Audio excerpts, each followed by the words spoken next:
Now, hi, Matthew, welcome live. Hi. Hi, welcome. Welcome. Thanks to everyone who's already started joining us. So we're going to have a conversation this morning between myself and Jason, and then any of you who want to contribute can do so at any time. That's the beauty of Zoom. There's the you can put comments in the comment thread, where you can just click on the link that says participants, and you can put comments in the comment thread there. And then if you want to come on video, you can always put in a request if there's something you want to share. But if you're happy listening, then that's okay with us too. So yeah, miracles, the concept of miracles, and how do we experience miracles in our life? How do we define miracles? How do we prevent miracles? How do we stop miracles? And yeah, like Jason was saying, this is a universe of infinite possibilities, and miracles are experienced so often. I'm often drawn to the actual physical miracles that happen for people when it comes to spontaneous healing of sickness and illness. When you hear the stories people who come back from stage 4 pancreatic cancer, and defied what the medical profession believed was possible, and that they had their own things that they would bring into it. And then how the miracles that really are quite impactful on all of us really happen at the level of consciousness. Our perceptions of the world change, and as our perceptions change, then miracles begin to happen. And I know I've got a few stories to share related to the idea of miracles for people that I've seen and known in my life, that I think would be really resonate for a lot of folks, and I'm sure Jason has too. It's like I think of Einstein, who talks about this. We can look at nothing is a miracle, everything is a miracle, something like that. I wish I got the exact quote, but it's like it has so much to do with our perception as to whether we see miracles or whether we see just the mundane and ordinary. So yeah, Jason, where are your thoughts going initially with this one? Yeah, I mean, when you think about it, like sometimes we're in the flow and we see the miracle in life. And when we're seeing the miracles in life, we're like, yes, this is it. These miracles that we can see and we can enjoy and we can perceive in our lives, we think, yes, this is something that's really good. But sometimes we don't, and it's like we're not looking for them, so we don't see them. Going through life, what most of us do is we say, oh, that went wrong, and that was difficult, and that should have been different, and that could have been different. I could have done a better job, and all that sort of thing. And we're concentrating on not the things that are coming in or the good stuff that is happening because that incident happened.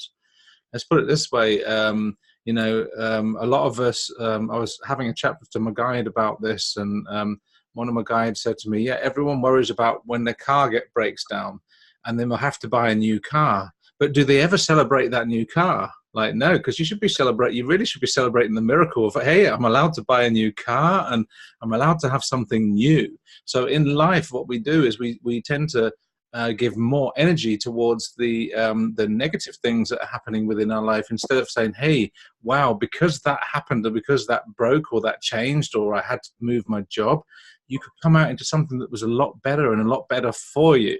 And I thought it was pretty amazing to look at it like that when my guide was giving this wisdom. And it is nice to know when you think, wow, when you're ready to look into the life and look into the universe and look into what the universe can bring you, and say, hey, there is possibilities here, right? Then you create possibilities.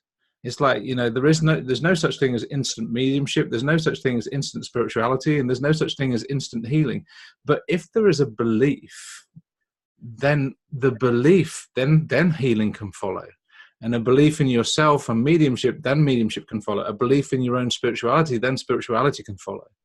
But if we get caught up in the mundane things, it takes us out of alignment and not in that purpose of like looking for the miracles. The one thing that you triggered me, Matthew, was with that the thing when you think, oh, miracles. There was this great big study about the placebo effects, and they gave all these placebos So I'm going to pass that one on to you because I thought it was Yeah. pretty good how they did that study. So the Oh, placebo, no, no, no. No, yeah. I was just thinking the placebo effect. When you were talking, that was making me think of the placebo effect. But you've got, I don't know which study you're referring to, so you share Okay, that. well, actually, there was a medical study done with certain patients where they gave them certain tablets, and they told them that these tablets would cure them, and one of the tablets was something that would help, and another other tablets were just sugar tablets, and Hmm. they told them that they were all getting the same thing, and what they found, the people that were having just the sugar tablets, the placebo tablets, they were actually getting better. Hmm. um, and the people that were having the other tablets, they weren't. It wasn't that they were getting even better. The people were getting cured just through having that. There were two people that went in that I know of that went into a hospital, and one of them had a lung infection, the other had lung cancer, and they got it mixed up. They mixed up the records. So they told the man that had the lung infection, "I'm sorry, you've got lung cancer," and they told the man that had lung cancer that he only had a lung infection. So what happened? The man with lung cancer got better and left the hospital, and the man that had the lung infection died Wow. because of the belief that he believed that that's what it was. It's terminal. There's no way out, right? And there is, also there's also things where you think about it. Well, it's quite phenomenal how people can have healing in their lives when they just believe that it's possible. Hmm. You know what I mean, Matthew? Oh, absolutely. Yeah, the perception thing that's a huge part of it, right? Because there isn't that if there isn't that belief, it can be really it's like we can end up trying to control things in our life, and that's how we end up using things that may be harmful to us in the long term instead of the things that can actually be truly beneficial. And it's and how so much of it also, if you're working with a healer, has to do with the conviction of the healer, because there are the skeptics who have gone in and they've experienced a level of healing, right? Even though they were skeptical because of the conviction of that person in the room. And so it's like, so often it's like when and I feel too that for a lot of folks that miracles on the physical level might be sort of more of the difficult ones to comprehend, right? Or to, because it's like we can see how we can experience miraculous changes in attitude and states and things like that, and miracles in our in so many ways, and then it's seeing them in the physical.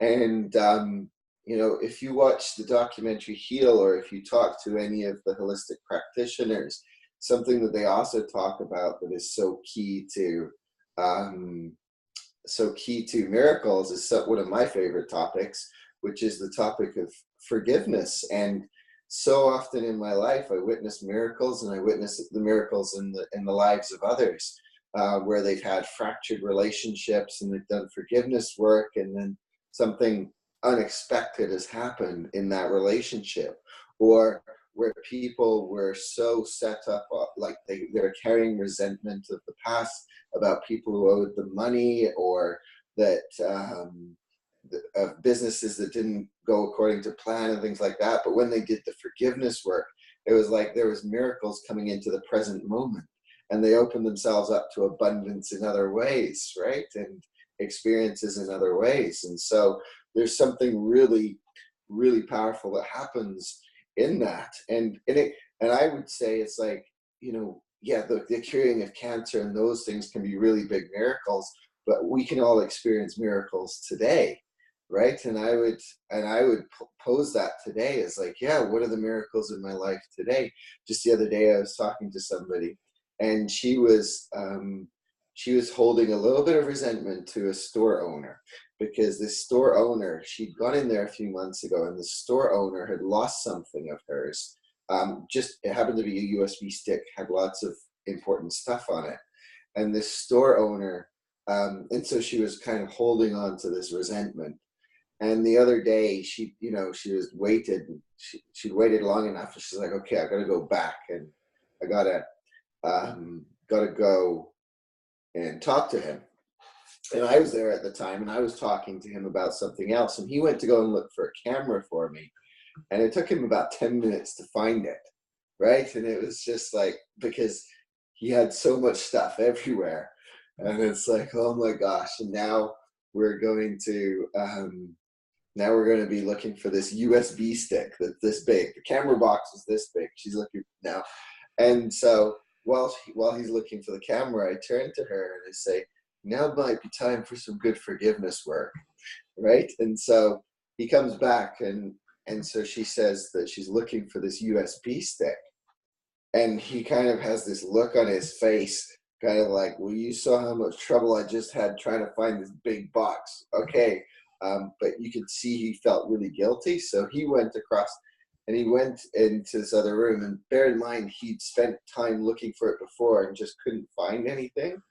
And he walked over to a desk, the first desk he was drawn to, looked into a box, pulled out a USB stick and said, is this it? And it was that one. And I know that it had something to do with the forgiveness element, right? Mm-hmm. Because she was having to, it was like, that's the kind of thing where we can see those miracles almost instantly. And it doesn't have to be a big miraculous healing. It was like, took that guy 10 minutes to find my camera. When she'd gone in before, it taken him, he'd looked all over the store and couldn't find a thing. And so instead of holding on to the resentment, she'd done the forgiveness in that moment, sitting there waiting to talk to him. And that unfolded. Now, and that's the thing, other people might just say, well, that's just a coincidence. And I feel like if you're going to experience miracles too, that there's got to be that open-mindedness that such, when things do happen, that we can appreciate them as miracles. Because like you were talking about in relation to the car, it's like, wow, I've got the money to be able to do this. I can fix the car. I can get, there's the miracle in that. But we can close ourselves off. Again, coming down to our beliefs, right? Because I find the people who expect miracles and believe in miracles experience miracles, right? The ones who say miracles don't happen, they don't tend to happen as much. So a lot of it has to do with the perception in the mind and having that open-heartedness. And also I think, and this is something I would draw it to, and this actually ties into a gene key which is related to miracles, where the shadow is actually kind of this sense of hunger, always searching for something outside of ourselves. And we talk about it in relation to this one is like, when we go into a situation that we've gone into every day, you go to a coffee shop, you go to your supermarket, and you go into it and you see the same people, you go and purchase different things, but you see the same people. And the way that we can experience miracles in moments like this is that let's try something, just do something different. When the barista gives you your coffee, instead of just saying thank you and walking off in your usual rush, ask them a question, ask them something, just say, something out of the ordinary, and not like, how's your day today? Because we know how quickly that can close off conversations. But, and some other question, allow those to come to mind. Or you could do it when you're in the lineup, do a pay it forward, buy the coffee for the person behind you, right? And just see how that opens us up to a state of miracles, because we're taking what seems like the ordinary and the mundane, and we're bringing in this sense of adventure where it's like, wow, how can I experience this differently today, right? It's like, wow, coming onto these calls with Jason, it's like, how can we create this different energy and this different vibe today with it? So I feel that's another big thing, is like how we experience miracles and how we see miracles in our everyday world. Yeah, absolutely. It's like it's the power of possibilities, right? And when you think about it, the power of possibility is what do you want to create in your life, right? And what frequency are you, what frequency are you actually at the moment when you want to create it? So you're like, yeah, well, I believe it might happen, but your brain comes in and says, yeah, but this and this and this and this. So you may be thinking, well, I do want this, but something inside you says, I don't feel that I'm good enough to be that, so it's holding you back. So it's like You know, are you're too afraid to experience your own magnificence, so you hold yourself back. And a lot of people do that. So that frequency of doing that is not becoming egotistical at all. It's just becoming like, it's becoming open to your possibilities. And if you look at the universe as being a place of possible infinite universe possibilities, and this lifetime as being a thing as infinite possibilities, then within you, if you can feel that resonance within yourself, like say, okay, so you're an infinite soul, which means your soul is never going to die. It's going to go into the next life, and it will go into a next place, and it will be there, because it will be there, and it will continue. And in that, it lets you feel that, okay, what's holding us back is this ego system that's holding us back, and it's saying, well, you know, I might be trying too hard to get somewhere, or trying too hard to force my way into doing so. Instead of turning back to yourself and saying, becoming this vibration of like just being, right? Because it is about being a human being. I mean, this is our avatar. This is our aviator. You know, that this is our just our middle here on this earth, that we can be here. But the soul spirit alignment inside of ourselves, that is the magic itself. When you see a child breathe for the first time, it's magic. When you see life coming into this world, it's magic, right? Of course, we celebrate that more than we celebrate death, obviously, because we miss it. Stephanie's saying limitations are in our mind. Absolutely. But those limitations are built up of references, because our mind is really just, you know, it's a hard drive. It just holds all information. But why is it holding limited information? Why is it holding on to limitations and not holding on to like the possibilities, right? Because when you go back to your childhood, you might think the things that went wrong, you remember all the things that went wrong, but do you remember all the fantastic times you had? Right? So our mind is like, oh, that went wrong, so I better keep an eye on that. And that went wrong as well, I better keep an eye on that. Oh, I'm supposed to be fearful at this moment. So we hold on to fear, and we hold on to things holding us back. But we don't hold on to, like, you know, the time that you actually did something fantastic and you got like an A, or you did something fantastic and everyone cheered for you, or you're like, you're like, oh, that was okay. But we seem to be taught to hold on to limitation instead of holding on to possibilities. Sure, you understand what I mean there, don't you, Matthew? Oh yeah, yeah, absolutely. Yeah, limitations are of the mind, and we can see limitations in the world. And you know, I feel like that's where magic enters, is when those of us that have that openness, it's like, it's not that we don't have limitations, it's about unearthing those limitations and seeing those limitations. Because we could go out there and, for instance, it's like, I love flying drones, right? I fly drones, and Canada's just come up with these new laws which can limit a lot of what people do. So, but my way of looking at it is, okay, what are the laws? What are the rules? So, okay, so where are the possibilities that I can still play quite easily, right? And you know, take beautiful pictures and do the stuff that I love to do.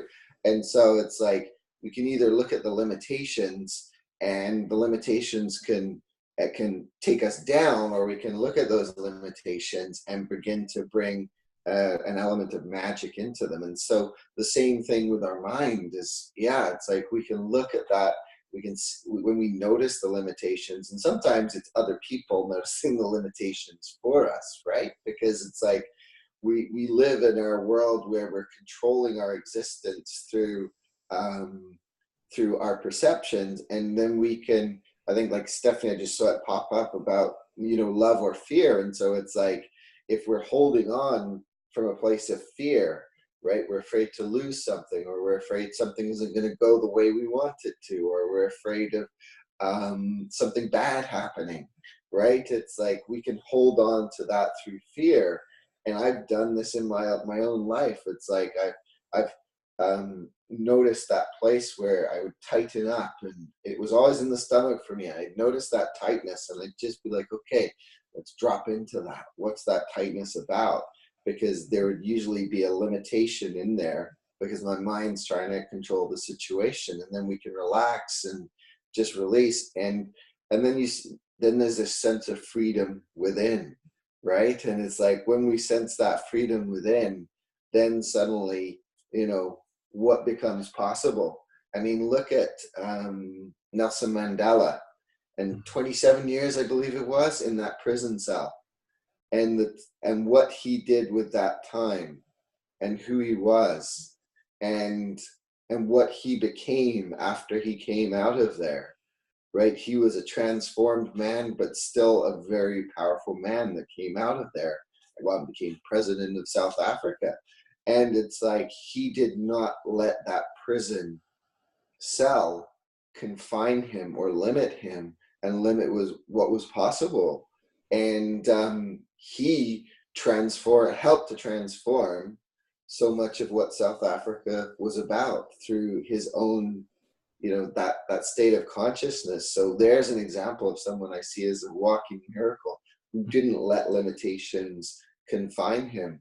So I find that if we want to open up to miracles, we have to look where we feel stuck, where we feel limited, right? And instead of, you know, the hunger to get out of them and to seek something else, right, is to like, okay, this is almost like, this is where I am right now.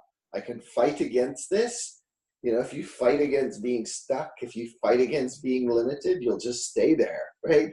But if we can make peace with it, and then just begin to open our minds, and like Stephanie says, it's like begin to anchor love into our being, then that fear dissipates, that control dissipates, and then we find that we can really start to open up to miracles in our world, and starting within. So yeah, that's probably a really good place to start. Is like, where is fear present in my life at this time?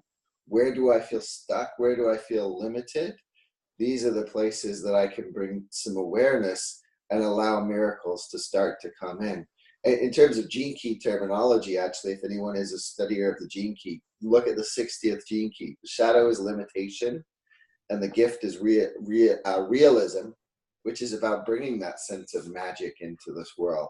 And so when we can understand that, we can see miracles unfolding, but they have to, that possibility has to exist within us first. Nobody ever created a miracle in the outside world by believing that it wasn't possible, right?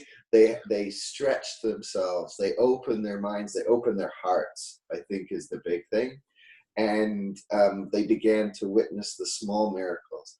A miracle that I love seeing in my life almost daily is synchronicity, the miracle of synchronicity, where you're talking about someone, or you're talking about something, or you've got a particular topic of interest, and then or you hear about a book from one person, and then randomly another person mentions that same book, you know, and it's like, those are the kinds of things that so many people walk past, and it's like, there's just like a coincidence, right? But if we can look at them and see them as guideposts on our journey, I find that they can be incredibly empowering, and they can open us up to more miracles. But the synchronicity itself, I celebrate as a miracle. And so it does have so much to do with what Stephanie was saying. Are we coming from a place of love, or are we coming from a place of fear? And that doesn't mean we're going to be walking fearless all the time. It's being able to acknowledge our fear, to recognize our fear, to breathe into that fear, to hand it over to spirit, and just trust. So there's more elements to it, but miracles are possible, right? That's a big part of it. If we can believe that, I think then we can open up to many different things, right? Absolutely. Yeah. So when you think about it, you think about the miracles, and the frequency of love is a lot higher than the frequency of fear. So when you're in fear, you have set your radio, your station, yourself to the frequency of fear. So you will only see fearful things. When you're at that frequency, that emotional frequency, whether it's fear, whether it's anything negative, you will see things in a negative way if you are functioning from that frequency. But if you change your frequency to that love frequency, then suddenly things start to look a little brighter, and suddenly things look a lot better. When you are in love and in that love frequency, there is no fear. Yeah. When you are in that fear frequency, you're not thinking about love, right? So it's like, hold on a minute, where are we? We're funny in that way. So it's like we can use our own guidance system, our feelings, to change our frequency by saying, okay, what am I functioning from at the moment? If I have negative thought patterns coming into my head, I think to myself, am I tired? Do I need a rest? Mm-hmm. And then I change. I say, okay, so give myself a break. Are these thought patterns serving me, or are they working against me? And if they're working against me, I think, oh, that doesn't matter, because that's just negative thought pattern that you can just let go of, because it never serves you, right? And what does serve you when you look at reality, right, is if you were to listen to the one reality, it's like you just take one thought, I'm not good enough, and take another thought, I am good enough, right? We tend to think I'm not good enough a lot more than we think that we're good enough, right? Strange, right? When I said that the mind thinks more about the things that we've done wrong and the things that we didn't do right than it thinks about the things that we did right. But what is the truth? The truth is you're good enough. The truth is today you're the best version of yourself. That's the truth. But we listen to the lie. And that's where the mind gets us mixed up, from, like, out of balance and out of sync to what our frequency is. Because when you listen to I'm not good enough, it brings in fear, it brings in doubt, it brings in upset, it brings certain emotions which really just resonate you down. But when you think about you are good enough and you are the perfect version of yourself, your energy changes. You become more loving, you become more open, you become open to more possibilities, and you become open to more miracles coming in. When you think about, like, there is a cult in America, and there's a religious cult, and they actually they have such a strong belief. They chant to God, and they'll do this, and they've been brought up from very young to this certain age, and they actually mess around with pythons, and these pythons sometimes bite them, but they do not affect them, even though they're poisonous snakes. They don't affect them because they have such a strong belief in God that they will survive. They even drink arsenic, and they drink it, but they don't. It doesn't affect them, and they get better because they survive, because their belief is so strong in a higher power, in a God. It doesn't affect them. Now, I wouldn't advise it, because I wouldn't do it, because I haven't got that stronger belief, that stronger frequency. The knowing, it's the knowing versus the belief, isn't it? When somebody knows something, they're unshakable. But if it's just a belief, it's like if I took what you just said and I was like, oh, I'm going to try that. Yeah, arsenic can't affect me. I probably wouldn't be here next week, because it's not a knowing for me. It's that vibrational quality, right? That belief, right? So if they believe in that, they, for so long, since they were young, they were brought up with belief that they could become immune to these things. And we think about bacteria around our homes and stuff, and we need to have everything cleansed, and we need to worry about this, and we need to worry about that. But what are we doing? We're using negative thought patterns to things that we're actually eating and having into our bodies. Of course, if we had a strong belief, then we would probably be a lot healthier than we are today. And a lot of people in this world would be a lot healthier. When you think about the placebo effect, which I spoke about with the person that had the lung condition and the cancer, and they got the papers mixed up, and the one with the cancer got better and the one with the lung condition died. When you think about that, that is belief in itself. Yeah. That is belief in itself.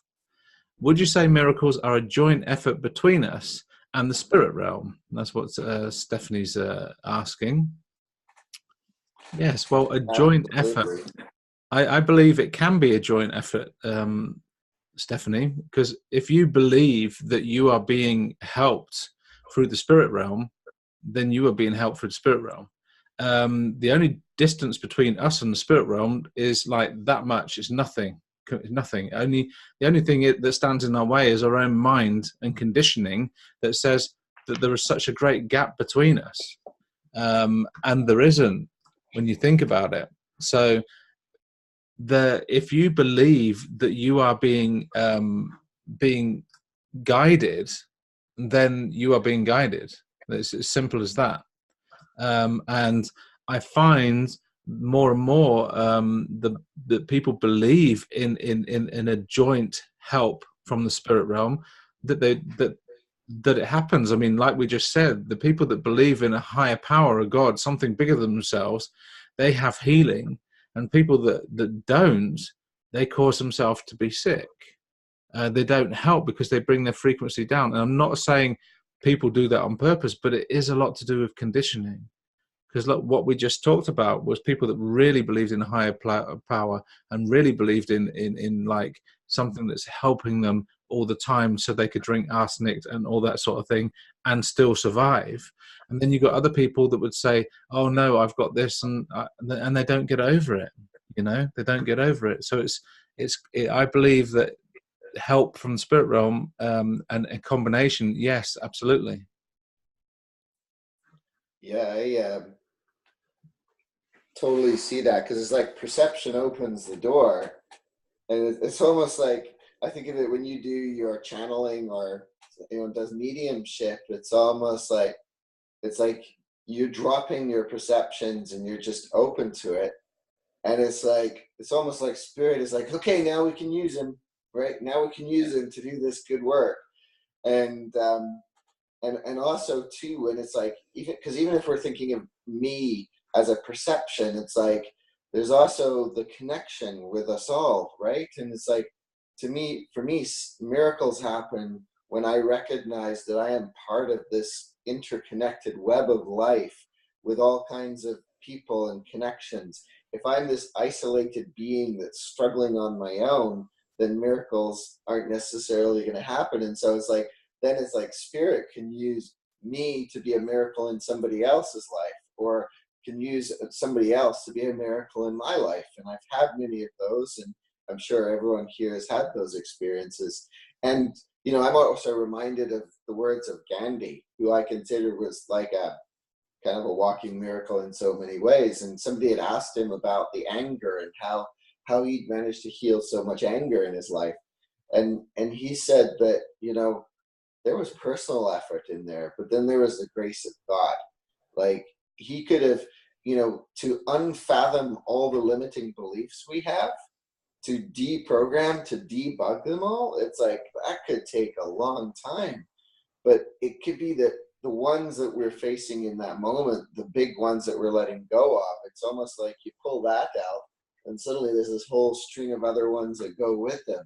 And it's like, so when Gandhi said that, he put in the personal effort, but it was by the grace of God that he was able to heal that. I feel that is a big part of it. Perception opens the door, and then it allows this kind of embodiment to take on that does create, because it's like, then we can work with the infinite possibilities, because even if we are open to it, we've still got limitations in our mind by the very nature of the mind. And I feel like if we can, we just open that door, it's like to see what happens in channelings, to see what happens when people can do physical mediumship and things like that, or healings and spontaneous healings. And, a lot of the work that I've studied that talks about it is we could look at it at the effect level, meaning like, let's see a miracle happen out there and then I'll believe in miracles. But it's like when it starts from within, and we know within. So it's like, I know that when my perception is open like that, that it's like, it isn't me doing it by myself. In fact, to spirit, it's not any effort. The effort, it's I would imagine it's pretty effortless for spirit. It's just like waiting for that that veil to open, right? And it could be as simple as one single shift in perception that could open that. But there is no way, like when I hear people talk about self-made millionaires, that person wasn't self-made. That person had a lot of other things working for them in their life and with them. They had a team around them. They had, so, you know, it's like, it's the ego that can think that it's this self-made and that it does that, because that's where we can get trapped into those ideas that these miracles we've been blessed with. I feel there's more humility in those people that see the miracles as something working through them rather than something that their mind has conjured up. It's like creativity, right? The true masters who bring in really creative works don't even feel that they did it. It's like they stepped aside and something worked through them to create the miracle that was the Mona Lisa or the Sistine Chapel, and all those different things. And I feel like in that is like, yeah, that's what's opening them up, and knowing that it's some greater force that's working through us, I feel just opens us up to even more miracles. And also I feel like when we can connect with another person, if I look at Jason as Jason, you know, I'm limiting him right there and then. But if I can see the infinite spirit that is Jason before me, I feel like that opens up to miracles within our connection and within connection with anyone I meet. Because when I can look at another person as a spiritual being, then my ego doesn't have a chance to make myself better or worse than, or compare myself. And I feel that that too is like when I see the spirit in the other person, when I can deeply connect on that level, which is where, you know, so many people will do the eye gazing, because like you can see the soul there. You get past all the other things. And there has to be a surrender in there, because as soon as the mind steps in to try and create miracles again, it don't happen, you know? So I thought that was a great question from Stephanie, because I feel that's an important part of it, because we talk about beliefs and perception, but if we feel like we've got to deprogram and change all of our beliefs in order to experience miracles, that could be quite a lot of effort. But there, with true miracles, there's the grace of spirit that works with us, I find. Absolutely, Matthew. Well said. I remember watching a program about healing as well, and it was probably Heal, but there's other things I remember where people that have had profound healing, they believed in a higher power. They believed it wasn't just them that was healing. It wasn't just their faith. They believed in something greater than themselves that created that healing. And I've met quite a few people that have had cancer, and with my work I've met quite a few people that have been ill. Me being in Holland, trained to be a male nurse, and I've know that the people that have got better and healed quicker are people with this very strong belief. I'm ready to heal. I'm going to get better. I'm going to be going home next week. All this sort of thing, where it's like the faith in themselves and the belief in themselves, because that is the frequency of belief, right? Is that, you know, it's time for me to heal. It's time for me to get better. And believing in a higher power. That's something that I do know that has happened quite a lot. So I just would like also to touch on the fact that, you know, when we talk about limitations, right, and we talk about limitations of our mind, like the mind is just an organ, and when you look at yourself as being this energy field, and that energy field looks at your mind and says, well, okay, you're just an organ, then your mind will certainly be quiet, because you'll be looking at it from a distance and from a perspective. And that perspective is like, you're an infinite being, so why do you have these childhood fears? So being an infinite being, why do you have childhood fears? Like having this, you know, possibility within inside of yourself. Like women themselves are so close to God, it's unbelievable. And so all the women are going to go, yeah, it's right. Yeah, but it is. But you think about what is God? God is a creator. What do women do? They create life. They create life. And how many times do you put yourself at the back of the queue and say, we're not good enough? We'll make sure everyone else is all right before we look after ourselves. When really, when you think about that frequency of creating life, women can do that. that is a very powerful magic miracle that women can do. And that power, that divinity that women have, men don't, right? So you think about that, and you think about that second chakra, the sacral chakra, that is the chakra of creativity, because that's connected to the ovaries, it's connected to that. But for men, it's also connected to that part. But that creativity is divinity. Creating something in this world is divinity. So if I believe in energy and I wanted to create something like a chapel with fantastic stained glass windows that when people walk in there, they will receive healing, just me wanting to do that and put that energy there, it will happen. And I don't need to go and learn Reiki. I don't need to learn anything. It's pure belief. I've been to places where people didn't learn any energy or anything like that, but they built it on a belief. And when you walk in there, you feel the energy surging through you and think, wow, this is amazing. And it's not a Catholic church, and it's not that. It was just carved out of a mountain. And when you looked on the outside of it, it was in Finland. It looked like a bunker. I thought, where are they taking him in? When you got in there, they carved out the stone. And there was the energy there was pure with belief. And when you sat there, you just felt the energy surging through you, this surging of belief. And it was just amazing. And it was quite plain on the inside, but the energy was pure and natural. Then I went to the fantastic Catholic church down the road, which had all their gold and everything. I got in there and it felt empty. It felt empty because it was not being used. It was not being used the way it should be used. So it lets you know that if you create something in this lifetime through belief, whatever that is, then it's going to have an effect on our world. And the creation that women have is fantastic because it's close to God, and it's close to godliness. It's creating life. And when you can believe in that as a power, what sort of healing will that bring to the world? Or what sort of miracles can that bring to the world if you can believe in that? So there's a divine for you, Matthew. Yeah, exactly. Awesome. Well, I noticed we're drawing to a close in a minute here.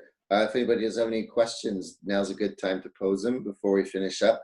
I was just wanting to add to at this time how our mind can go looking for miracles. Like it's like we can become dependent on other things to be that source of miracles. So things like technology, right? It's like in a lot of ways, that's how humans have looked to create miracles that way and become gods that way. But I have to say that the way you are talking about embodying it and bringing it through has much more of a cellular recognition and resonance. And because in a lot of ways, when you talk about churches and things like that from medieval times, when there was that sense of sacredness in them, they were a form of technology, but they had a very different purpose than this thing that's, connecting me to different things and doing different things. It's like people get excited for technology and believe it's amazing, but I feel like the technology within us there's so much there to be tapped into that would far exceed anything that technology can do. The technology of medicines and pills and things like that we have in our world, they play their role and they can be fantastic in their own way.